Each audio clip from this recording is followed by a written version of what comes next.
Matric class सिन board इसकी miscellaneous exercise number 9 को हम सॉल्व करेंगे, जिसका क्वेश्चन नंबर 14 है कि a father is twice as old as his son 8 years back their ages were in the ratio of 8:3. Find their present ages.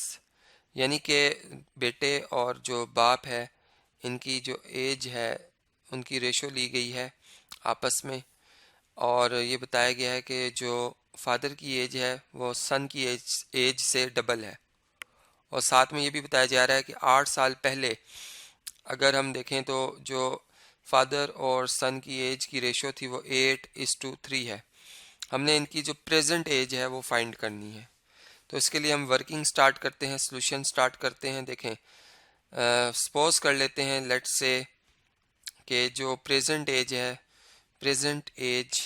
जो सन की है, प्रेजेंट एज ऑफ फादर चलें पहले लिख लेते हैं, वो x है, और जो प्रेजेंट एज ऑफ सन है वो आ जाती है y।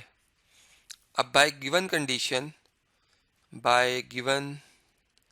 कंडीशन ये है कि जो फादर की एज है वो सन की एज से डबल है। एक तो हमारे पास इक्वेशन ये आ रही है, ठीक है। और दूसरा हम चलें इसको मैं इस साइड पे लिखता हूँ, x is equal to 2y। और दूसरा ये कि इनकी रेशो अगर 8 साल पहले इनकी एज ली जाए, यानी अगर x में से 8 माइनस कर दें, इसी तरह y में से 8 माइनस कर दें, तो 8 साल पहले जो इनकी एज है वो आ जाएगी, उसकी रेशो ली जाए तो आंसर आता है 8/3, यानी 8:3। अब इसको हम सिंप्लीफाई करते हैं, यहाँ पे पुट कर लेते हैं, यूज़ कर लेते हैं, लिख लेते हैं यूजिंग इक्वेशन नंबर 1, ठीक है। अब इक्वेशन नंबर 1 हम यहाँ पे अगर इस्तेमाल करें तो 1 में आप जानते हैं x बराबर है 2y के, यहाँ पे आएगा 2y minus 8 over y minus 8, और ये किसके बराबर है, 8/3 के बराबर है। अब इसको क्रॉस मल्टीप्लाई कर लेते हैं, 3 मल्टीप्लाई हो जाएगा 2y माइनस 8 से, और 8 मल्टीप्लाई हो जाएगा y माइनस 8 से। अब 3 multiply by 2 6, 3 multiply by 8 24, 8 multiply by 1y 8y, और 8 मल्टीप्लाई बाय 8 64 आ जाता है। अब लाइक टर्म्स को एक तरफ शिफ्ट करते हैं, तो ये 64 इस तरफ को शिफ्ट होगा तो प्लस का हो जाएगा 64 माइनस 24, और ये इक्वल आ जाएगा 8y माइनस 6y के, चूँकि इस 6y को जब हम इस तरफ को शिफ्ट करेंगे तो इसका साइन नेगेटिव का हो जाएगा, और ये -64 जब इधर शिफ्ट होगा तो इसका साइन पॉजिटिव आ जाएगा। तो इसकी जो वर्किंग अब मैं आपसे स्क्रीन पर शेयर करता हूँ जी। तो अब ये आ जाएगा 40, और यहाँ पे आ जाएगा 2y, तो इम्प्लाइज के y जो है इक्वल आ जाएगा 20 के। तो देयरफॉर जो प्रेजेंट एज है सन की, एज ऑफ सन वो कितनी आ गई है, 20 ईयर्स आ गई है। फादर की एज फाइंड करने के लिए हम पुट कर लेते हैं y की वैल्यू जो आई है 20 इन इक्वेशन नंबर 1 में, तो x बराबर आ जाएगा 2 इंटू y की जगह 20, और 20 का अगर हम डबल कर लेते हैं तो 40 आता है। तो देयरफॉर x जो है वो 40 आ गया, यानी कि age of father is equal to 40 years। तो इस तरीके से ये प्रॉब्लम हमारा जो है वो कंप्लीट होता है। अब हम इस वीडियो को मतलब नेक्स्ट जो क्वेश्चन आ रहा है चलें उसको हम डिस्कस कर लेते हैं। क्वेश्चन नंबर जो 15 है वो देखते हैं क्या है जी। क्वेश्चन नंबर 15 जो है इसमें लिखा हुआ है फिल दी ब्लैंक्स। हमने ब्लैंक्स जो है उन्हें फिल करना है। जैसे पूछा जा रहा है कि डुप्लीकेट रेशियो ऑफ 4:3 इज क्या, इसकी डुप्लीकेट रेशियो क्या होगी। तो इसकी डुप्लीकेट रेशियो लेने के लिए इसकी टर्म्स का स्क्वायर कर लेंगे, यानी 2 का स्क्वायर 4 और 3 का स्क्वायर 9। तो ये 4:9 जो है इस रेशियो की डुप्लीकेट रेशियो जो है वो आ जाएगी जी। सेकंड पार्ट है the sub duplicate ratio of 4:9 is, यानी कि अब हमने इस रेशियो की सब डुप्लीकेट रेशियो लेनी है। तो सब डुप्लीकेट रेशियो लेने के लिए इन दोनों का अंडर रूट ले लेंगे, 4 का भी और 9 का भी। तो 4 का लेंगे 2, 9 का लेंगे तो 3। तो रेशियो का आंसर आएगा 2:3। इस तरीके से ये भी कंप्लीट हो जाता है। जी, इसके बाद थर्ड पार्ट है the relation of two quantities of the same kind is called, यानी कि दो क्वांटिटीज के दरमियान जो रिलेशन है कि एक क्वांटिटी दूसरी क्वांटिटी से कितने टाइम्स बिगर है या स्मॉलर है, उसे हम कहते हैं रेशो। तो यहाँ पर जो फिलिंग द ब्लैंक है उसमें क्या आएगा, उसमें वर्ड आएगा रेशो। ठीक है, अब इसके बाद जो नेक्स्ट पार्ट है वो आपसे डिस्कस करता हूँ। जी, फोर्थ पार्ट है, इसमें लिखा हुआ है if A is directly proportional to B and B is directly proportional to C then A is directly proportional. क्या आएगा देखें, जैसे ट्रांजिटिव प्रॉपर्टी ऑफ जो इक्वालिटी, उसमें हम क्या कहते हैं कि अगर ए बी के बराबर हो और बी जो है वो सी के बराबर हो तो देन हम फाइनलाइज यूं कर सकते हैं कि ए जो है वो सी के बराबर होगा। सेम इसी तरह यहाँ पर फिर ए की जो वेरिएशन होगी सी के साथ वो क्या होगी, वो डायरेक्ट वेरिएशन होगी। तो यहाँ पर क्या आएगा, सी आ जाएगा। जी, पार्ट नंबर 5 को सॉल्व करते हैं, जिसमें लिखा हुआ है कि the ratio A is to B and B is to A are set to be dash to each other, यानी कि ये रेशियोज जो हैं ये आपस में क्या हैं, ए इज टू बी का मतलब है ए ओवर बी और बी इज टू ए का मतलब है बी ओवर ए। और अगर हम इन दोनों को मल्टीप्लाई करें तो देखिए 1 आंसर आता है, यानी कि एक दूसरे के ये इन्वर्सिस हैं। तो हम यहाँ पे कहेंगे कि ये इन्वर्सिस रेशियोज हैं। ठीक है, तो इन्वर्स आएगा यहाँ पे, प्रॉपर वर्ड जो है वो क्या आएगा, इन्वर्स। ठीक है, इसी के से ये क्वेश्चन कंप्लीट होता है। अब नेक्स्ट क्वेश्चन जो आ रहा है वो आपसे डिस्कस करता हूँ। जी, क्वेश्चन नंबर 16 है right true T and false F for the following statements, यानी कि जो स्टेटमेंट ट्रू है उसके लिए आपने कैपिटल टी यूज़ करना और जो फॉल्स है उसके लिए कैपिटल एफ यूज़ करना है स्टेटमेंट के आगे। जैसे ये लिखा हुआ है कि the ratio compounded by 2:3 and 5:7 is 3:4, यानी कि इन दो रेशियोज की जो कंपाउंडेड रेशियो है वो ये 3:4 आएगी। कंपाउंडेड रेशियो कैसे ली जाती है, जो इनके एंटीसीडेंट्स हैं उनका प्रोडक्ट लिया जाता है और जो कॉन्सिक्वेंट्स हैं उनका आपस में प्रोडक्ट लिया जाता है और इनकी रेशियो ले ली जाती है।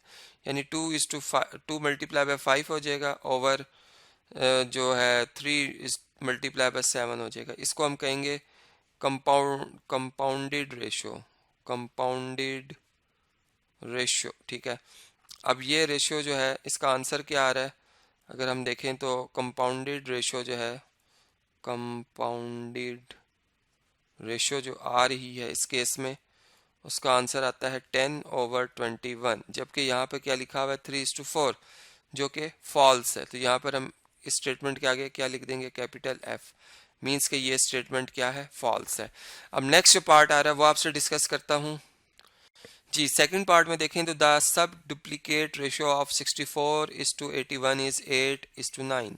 सब डुप्लीकेट रेशियो कैसे ली जाती है, स्क्वायर रूट ले लिया जाता है रेशियो की टर्म्स का, 64 का स्क्वायर रूट ले लें और 81 का स्क्वायर रूट ले लें। 64 का आएगा 8 और 81 का आएगा 9, तो ये बिल्कुल 8 और 8:9 लिखा हुआ है, ये बिल्कुल ट्रू स्टेटमेंट है, हम यहाँ पे टी लिख देंगे। जी, नेक्स्ट पार्ट है the ratio 15:28 is greater than 16:29। ये हमें चेक करना है कि 15/28 का जो आंसर आता है और जो 16/29 का आंसर आता है इनमें से कौन सा आंसर बड़ा है। तो इसकी वर्किंग मैं आपको कैलकुलेटर से शेयर करता हूँ। 15 डिवाइडेड बाय 28, चलें इसका आंसर देखते हैं क्या आता है। 15 डिवाइडेड बाय 28 तो ये आता है 0.54, अप्रॉक्सीमेटली 0.54 आ रहा है इसका आंसर। ये मैं इधर लिख लेता हूँ 0.54। और अब 16 को 29 से डिवाइड करते हैं तो 16 डिवाइडेड बाय 29 ये आता है 0.55, 0.55। तो देखिए कौन सी ग्रेटर है वैल्यू, ये ग्रेटर नंबर है। 16 ओवर जो 29 है ये बड़ा नंबर आया है, जबकि 15/28 एक छोटा नंबर है। तो अब हम अगर क्वेश्चन को पढ़ें तो क्या लिखा हुआ है कि रेशियो में कहा जा रहा है कि the ratio 15:28 is greater than 16:29, यानी ये इससे बड़ी है, वो गलत बात है। यानी कि यहाँ पर ये क्या स्टेटमेंट हो जाएगी, ये एक फॉल्स स्टेटमेंट होगी। जी, नेक्स्ट पार्ट है the product of the extremes of a proportion is equal to the product of the means. तो ये बिल्कुल स्टेटमेंट ट्रू है, यानी कि जब प्रोपोर्शन होती है प्रोपोर्शन में हम क्या कहते हैं कि ए रेशो बी जो है वो अगर बराबर हो जाए सी रेशो डी के, यानी दो रेशोज़ की इक्वालिटी को कहा जाता है प्रोपोर्शन। तो प्रोपोर्शन में ला प्रोपोर्शन क्या है कि जो प्रोडक्ट ऑफ मीन्स हैं, यानी कि बी और सी का प्रोडक्ट वो बराबर होगा प्रोडक्ट ऑफ एक्सट्रीम्स के, यानी कि ए और डी के। और ये कैसे बराबर होता है, यानी अगर हम इसको फ्रैक्शन फॉर्म में देखें तो ए ओवर बी बनता है और ये सी ओवर डी बनता है।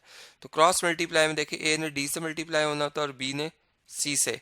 तो यही यानी रिजल्ट आता है product of means is equal to product of extremes का, और जो कि स्टेटमेंट में लिखा है, इसलिए ये स्टेटमेंट बिल्कुल ट्रू स्टेटमेंट है। जी नेक्स्ट पार्ट है पार्ट नंबर 5, वो आपसे डिस्कस कर लेता हूँ। इसमें लिखा हुआ है if A ratio B is equal to C ratio D then C minus B ratio B is equal to C plus D ratio D. यानी कि अगर प्रोपोर्शन हो A ratio B C ratio D के बराबर हो, तो फिर हम ये कह सकते हैं कि सी माइनस बी की रेशो अगर बी से ली जाए और सी प्लस डी की रेशो डी से ली जाए तो ये बराबर आएगी। तो ये बात बिल्कुल गलत है, फॉल्स है। यानी जो कंपोनेंटो प्रॉपर्टी है या डिविडेंडो प्रॉपर्टी है, उसमें हम यूँ बात करते हैं, अगर हम डिविडेंडो की प्रॉपर्टी की बात करें तो फिर हम यूँ कहते हैं कि ए माइनस बी रेशो बी जो है वो इक्वल होगी सी माइनस डी रेशो डी के। ठीक है, यानी प्रोपोर्शन के अंदर रहते हुए या तो ये कंडीशन आएगी, या और ये कह सकते हैं कि ए रेशो बी माइनस ए जो है वो सेम होगी सी रेशो डी माइनस सी से। ठीक है, चूँकि यहाँ पर ऐसा कुछ नहीं लिखा हुआ, ये स्टेटमेंट जो है अगर हम कोई नंबर लेके प्रोपोर्शन बना लें और नंबर्स की मदद से अगर इस रिज़ल्ट को चेक करें तो ये गलत साबित होगा। ठीक है, ये बराबर नहीं आएगा आंसर। इस वजह से हम ये कहेंगे कि ये स्टेटमेंट जो लिखी हुई है ये एक फॉल्स स्टेटमेंट है। जी अब नेक्स्ट पार्ट जो नंबर 6 है वो सॉल्व करते हैं। इसमें लिखा हुआ है the relation of two quantities of the same kind is called ratio. यानी रेशो कहा जाता है रिलेशन को जो कि दो क्वांटिटीज़ अगर एक ही काइंड की हों तो हम ये कहेंगे कि उनकी जो रिलेशनशिप हम फाइंड करें ये एक रेशो है। तो ये बिल्कुल ट्रू स्टेटमेंट है। यहाँ पर हम इसे टी लिख देंगे क्योंकि रेशो की डेफिनेशन यही है।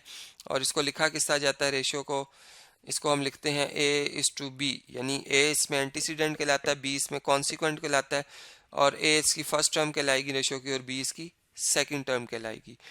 प्रोवाइडेड के रेशो में जो है वो नंबर जो डिवाइज़र में लिखा ख़ास तौर पे वो ज़ीरो नहीं होता। ठीक है, क्योंकि अगर डिवाइज़र ज़ीरो हो जाए तो वो अनडिफाइंड हो जाता है, आंसर उसका कोई डिफाइंड नहीं है। तो यहाँ पर जो बात की गई है वो कंप्लीट हो जाती है। अब नेक्स्ट पार्ट करते हैं सॉल्व।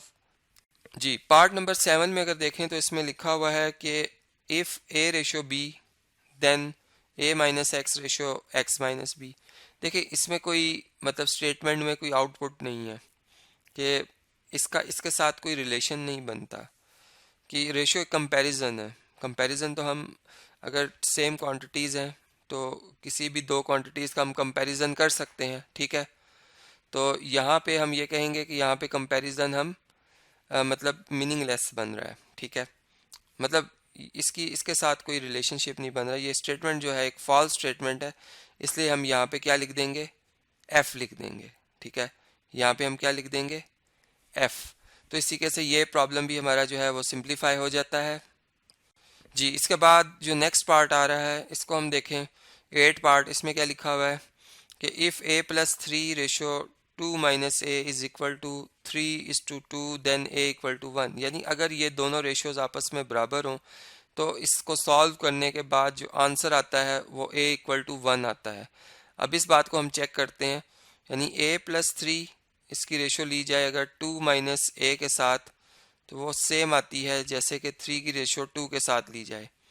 अब हम इनमें जो मीन्स हैं यानी प्रोडक्ट ऑफ मीन्स लेंगे और इसी तरीके से प्रोडक्ट ऑफ एक्सट्रीम्स लेंगे, प्रोडक्ट ऑफ एक्सट्रीम्स, और चेक करते हैं कि क्या आंसर आएगा इसका। यहाँ पर ई लिख देते हैं एक्सट्रीम्स के लिए, क्योंकि लॉ ऑफ प्रोपोर्शन है कि प्रोडक्ट ऑफ मीन्स जो है वो हमेशा बराबर होता है प्रोडक्ट ऑफ एक्सट्रीम्स के। ठीक है, अब मीन्स का प्रोडक्ट लेंगे, 2 माइनस ए इसको मल्टीप्लाई किया जाएगा 3 के साथ, और जो एक्सट्रीम में 2 लिखा हुआ है मल्टीप्लाई होगा ए प्लस 3 के साथ। तो इसे सिंप्लीफाई करते हैं, 3 2 ज़ार 6, 3 1 ज़ार 3, यानी 3a आ जाएगा, यहाँ पे 2a प्लस 6 आ जाएगा। अब आप 3a को उधर शिफ्ट कर लें, 6 minus 6 is equal to 2a plus 3a। तो 2a प्लस 3a कितना हो जाता है, 5a, और 6 माइनस 6 क्या होता है 0, तो a इज इक्वल टू हो जाएगा 0 डिवाइडेड बाय 5। या हम ये कह सकते हैं जो a है वो कितना आ रहा है 0 आ रहा है। अब हमें स्टेटमेंट में क्या बताया गया है कि a कितना है 1, जो कि क्या है फॉल्स। तो हम यहाँ कहेंगे कि ये स्टेटमेंट जो लिखी हुई है ये एक फॉल्स स्टेटमेंट जो है वो लिखी हुई है। तो इस तरीके से ये क्वेश्चन हमने कंप्लीट किए। अब इस वीडियो को मैं कंटिन्यू कर रहा हूँ नेक्स्ट वीडियो में, जिसमें मैं जो नेक्स्ट क्वेश्चन नंबर 17 आ रहा है वो आपसे जो है वो डिस्कस करूँगा।